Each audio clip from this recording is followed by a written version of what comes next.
first of all, thank you so much for sitting down and speaking with us. Thank you guys. Taking the time out of your busy playlist schedules, because I know it's kind of hectic, like the few days that we have here. Yeah, it's all jam-packed with a lot, so. Yeah. So what have you guys been up to, like, at playlist so far? So far, we haven't had anything scheduled, so we've been able to just kind of relax, walk around, meet as many people as we can, and I've wanted to sit by the pool, but none of them want to sit by the pool, so I really haven't gotten to do that yet, but it's been relaxing so far. Yeah. Oh, that's nice. I haven't heard anyone describe it as relaxing. I mean, I don't know. I just think... That's good. I'm glad that you're enjoying the experience. It's fun. There's nothing to complain about. Absolutely. Absolutely. I think that's a good mentality to have. And so when you guys are here, what's kind of your focus? Are you focusing on meeting, like, fans or other YouTubers, or? I think it's a mixture of both, because obviously one thing you want to do is network with fellow YouTubers and grow your own channel, but at the same time you want to appreciate the viewers that you have, so you want to make sure you stop and take pictures and do whatever you want, kind of talk to them, but I don't know, it's a good time, you know? Yeah. And do you guys have any time to, like, go listen to other panels, or are you... I was just... Weren't you? I haven't been to one yet. Yeah, alright, well he hasn't, but I was just at I went to the fashion show because my sister was in it. Okay. And I was gonna go to the panel that my sister was on, but sometimes, like, if you have a good friend that's on a panel, it's like, oh, well, you'll go, because you want them to come to yours. Is that a lot of fun to have a sister who's also in the YouTube community? Yes, it's really nice, obviously for a lot of reasons, because she's my sister, so I can always turn to her if I need advice or anything, but then I can turn to her for help with everything, and then I have her friends to talk to, so it's been great. Yeah, no, absolutely. And in terms of like the YouTube community in general, like, what is sort of your experience with it so far? Has it been very collaborative, helpful? It's kind of like a family. Yeah? Yes, it's definitely like a family. That's amazing. Yeah. And then let's take it back a little bit to, like, the beginning of your guys' YouTube days. Sort of what were you up to before you started? We don't like to talk about the beginning. Don't ever ask a YouTuber about their first videos. But that's good, because then people realize that it's not just perfection, right? Oh yeah, no, everyone starts awkward, like, hi. You know, it's really hard to get used to, and luckily, for my own experience, I adjusted really quickly, because I had my sister who was like, okay, you're so awkward, you need to just loosen up in front of the camera. But I mean, I don't know, what was it like for you? He's been on it way longer than I have. I've been on it for almost 5 years now. 5 years now. And I started out with a phone camera. I had to do one-shot videos. It was like which phone camera did you start out with? Seriously, like if it was 5 years ago, it was like you couldn't have had a good phone. One of the first touchscreen phones. I had that. Wow. Okay, one of the first smartphones. Yeah. Okay, well, that's good, at least. It was great, but... And what kind of was your content like at the very beginning? Like, what were you focusing on? Awful. If I had to describe my content at the beginning, it was awful. I've deleted most of my videos, but I know it's kind of, you just have to find yourself, and that's one of the most things people say is, as advice that YouTubers give, is to just be yourself. And it's not that I wasn't being myself, but I wasn't sure, like, how to be myself on camera, and once I figured that out, exactly. So now I'm kind of just like an idiot. A lot of people think I'm a complete idiot. And embracing it. And was your inspiration to go, like, to start uploading on YouTube your sister? Or? Actually, she may have been a YouTuber before I was, but I made videos before she did. Really? Yeah, you know, like in grade school and high school, you make a bunch of, like, videos for class and stuff. I was always the one with the funny video, like the stupid stuff that everyone would laugh at. Like, I love doing that. And so when I realized that there was a YouTube community, like, that did that and made it for not just your classmates, like people around the world, I was like, whoa. And then luckily I had my sister who could, like, get me into it, so it was good. It's been amazing. And then what about for you? It was the same thing, actually. I don't have a sister, but like, I always liked to make videos at school, and everyone liked them. And so that was enough motivation for you to start uploading online. Yeah, but then I noticed that people at school have a really dumb sense of humor. So when I put the videos up, I tried to make them funny for the people at school, and they liked them, but people around the world, they sucked. So once I grew up, people started actually liking my videos. So that's what. And did it take a while to sort of develop, like, what you wanted to post and, like, your style and all that kind of stuff, and what you wanted to talk about? I think, I mean, I had to do it quickly, because I've only been doing it for a year now, so I figured it out quick. I mean, you've been on 5 years, so. It took me 3 years to figure out what I was doing. Really? Yeah. But now you have a sense that you know what you want, like, kind of. Yeah. That's good. That must be a good feeling. Yeah, and a lot of it has to do with how engaging you are with your fans and the viewers, because if you're never talking to them, you can't figure out what they want, and they kind of don't know what you're like. And so you listen to them. Yeah. I mean, a lot, and some people will even tweet, like, what do you guys want me to film? And they'll give them ideas. But I'm kind of on a different, those are more people who are like beauty gurus. Sure. But from my perspective, it's kind of just like I'll get a funny idea and I'll be like, oh, they'll think this is funny, and I'll try and create a video out of it. So. And do you guys have any personal favorites of videos you have ever uploaded? Like my own favorite video of mine? Ooh, I'd have to think. There's like a lot of videos out there, so I don't know. But I think my favorite ones that I've ever done are the ones that are kind of like cut videos where you do a lot of kind of like skit and acting. I just think those are fun to do because it's fun to dress up, and I've put on a lot of wigs. Yeah, exactly. What about for you? I had a series called Hooker Prank Calls. Oh God. Yeah, I don't. They're his most popular videos though. They're so funny to me. I like we were like 14 calling prostitutes. You're not gonna want to put that in your video. But at the same time, I mean, that's awesome that there's like a correlation between what you really like and then what the Is that what you really like? Everyone likes hookers. I like hearing like anger in people's voices on the phone. I don't know. I mean, I've watched them. They're interesting. You like hearing anger in people's voices on the phone? Yeah, when people are angry, it's pretty funny. Like, don't even lie. It's funny. Like, there's a part of you that doesn't want to laugh, but then you can't stop. I don't know what it is. Oh my gosh. And in terms of the future for you guys, like, are you always thinking about like the next videos or anything? Yeah, I mean, it's always. I'm sure every YouTuber you'll talk to has a like notepad or something, even in their phone, written down of ideas. Because not everything's like you think of it and you film it. You got sometimes you have to develop. You have to make sure you have the equipment, the props necessary. You can like write it out. So it's kind of just like a day by day thing, and just take it as it goes. And are you working on YouTube content every single day? Basically. I do other stuff too, like I have my own website, like a blog, and that's kind of taken precedent over my YouTube lately, but I'm always developing content. Yeah. So it's always focused on like what I can get out there next. Yeah. And is it like that for you too? I'm always thinking about what to do next, but not necessarily filming or editing every single day?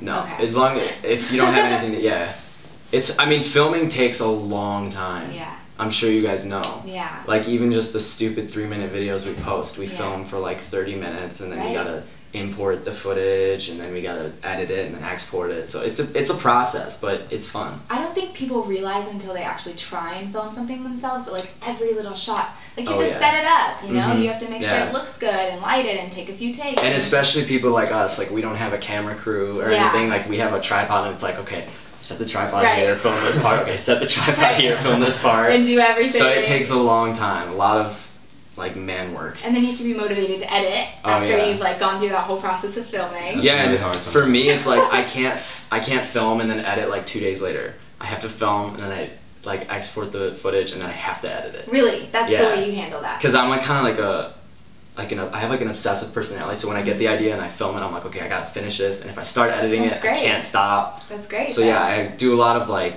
up till 4 in the morning, and then, you know, but it works. Yeah, whatever it takes to get it done. Tangent. In terms of being like, what YouTubers are you inspired by? Like, are you guys kind of paying attention to? And I'm sure you guys know Jimmy Tatro. You guys heard of him? Yeah. He's kind of like my YouTube icon type of thing, because a lot of the stuff he does is like skits, it's all humor, and he has a different demographic than I do, so I can't exactly do the same things as him. I'm not in college or that's probably better type though. Thing. Yeah. So I have to try and tap into a different demographic, but what he does is kind of what I would like to do. That's awesome. And for you? For me, I just change up who I watch. I don't think anyone really inspires me to make videos. To be completely honest. Yourself inspires. My heart. Well, that's a great way to be then, self-motivated. Really and do you guys think about like life after YouTube, or are you just kind of, I mean, a lot of people don't want to go to college because they're like, oh, YouTube's forever. But I'm like, no. YouTube's great. I'll ride it out. It's awesome. But I'm going to college. Like, I'm gonna study English and make sure that I'm like set. Yeah. So. And have options. Yeah, exactly. Absolutely. And what about for you? I'm just riding this out right now. Yeah. He's riding it out. He won't be going to college. I might go to college, but not until I know what I want to do, you know? Right. Yeah. No, it's true. I mean, that's a different tactic. You don't want to waste time unless you like really know what you're doing. But do you think, are you worried about having like less time to work on your videos if you're going to be in school? Like once I go to college? Yeah. I mean, yeah, it's been hectic even just now because I'm about to graduate high school. It's been harder to film. But I found time to make 2 videos a week almost, so that's impressive. I can manage. And what kind of stuff do you feel like you guys have done personally that has sort of helped elevate and like create a successful brand and channel? honestly, I hate this answer, but it's actually all about being yourself. Because you can tell when someone's out there trying to put out content that they think will like grow and get a lot of like views, but if people consistently upload content that they enjoy and like they're just being themselves, they'll grow a following. And I mean, not everyone will, that's obvious, but if you kind of just get lucky and catch a few and you just keep doing it, it spreads. Yeah. So I guess we're lucky in a way. And for you? It's the same, actually. Yeah. Gotta be yourself. Yeah. And do you guys like pay attention to what drives traffic to your videos? Yeah. And that kind of stuff? Yeah, there's a lot of like backside to YouTube that you don't see. There's a lot of kind of trends, and you have to make sure you keep up with that stuff, but you have to incorporate it into your videos in your own special way, and that's what gets viewers. Yeah. What do you think, like, a lot of people who aren't engrossed in the YouTube world don't really know about, like, what it's like to actually be a YouTuber? I mean, do you think it's like the it's business crazy. of YouTube, or? It's a whole world that a lot of people don't know about. I mean, if you walk out there, there's people that are just here on their spring break and they're like looking at us like, why are people taking pictures with you? Like, who are you? Right. And it's like, to them, we're just another person walking around, but then to these other people, it's like, I need to get this photo. So it's just a world that's kind of, and I mean, it's like everything. Everything is, if you were to embrace yourself into it, you would find that it's like a bigger world than you would have seen from before. So I don't know. There's a lot to learn. It's really misunderstood. Really? Yeah. How so? We are kind of misunderstood. How is that? People at school think we're celebrities or something. No, I don't. That's how it is for me. He's like, I'm a celebrity at school. I'm not. No. Like, I'm not. So that's why it bothers me. Oh, really? Yeah. Yeah. Just because they have a different perception of you than you have of yourself. Yeah, they have different perceptions of like people on the YouTube.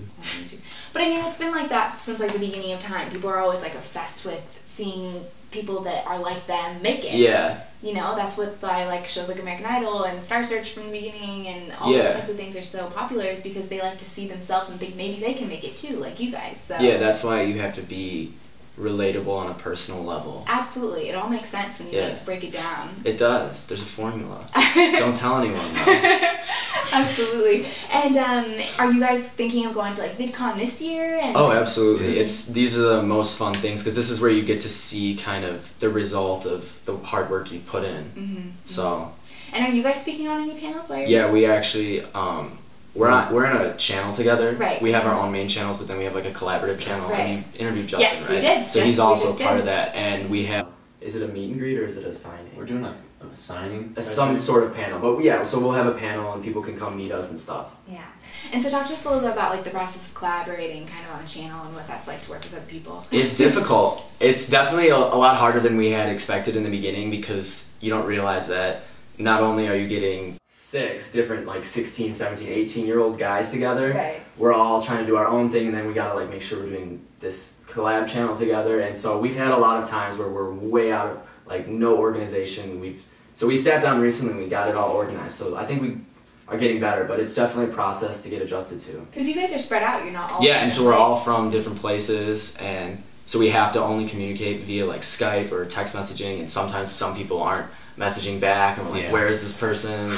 You know, it's like, did they die? We need you to answer. Where's your video? Why isn't it uploaded? Right. So yeah, it's hard, but it's fun. And that like, does it take a little bit of pressure off to know that other people are also like creating content and you're not this only person responsible for that channel? Yeah, and it's kind of relaxing and also fun to watch because like he uploads a video to the channel, so like we'll go watch it and be like, oh nice, and then you see how people react to that. It brings more people to all of us as a group. Right. Obviously it's kind of a really good situation as far as gaining subscribers goes. And you guys really hadn't met until VidCon? No. Well, I mean, some of us had met before, but never in a way that we were kind of like talking much, because I mean I'd like come across him at VidCon, but I didn't know I was going to be on a channel with him, so I didn't like talk to him. And what was like the deciding factor? What was kind of like the tipping point for like, we're going to do this? I don't know. He would have to answer that.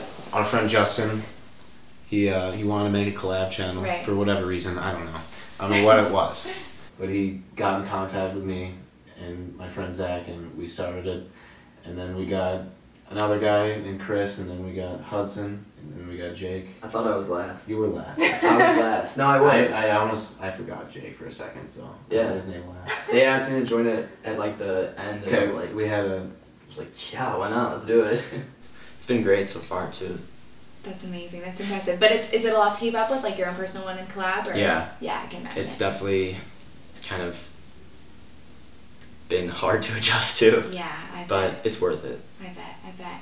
Well, it's amazing. Thank you so much for Yeah. talking to us. Thank you guys. It's been great to have a chance to talk to you, and thank you so much.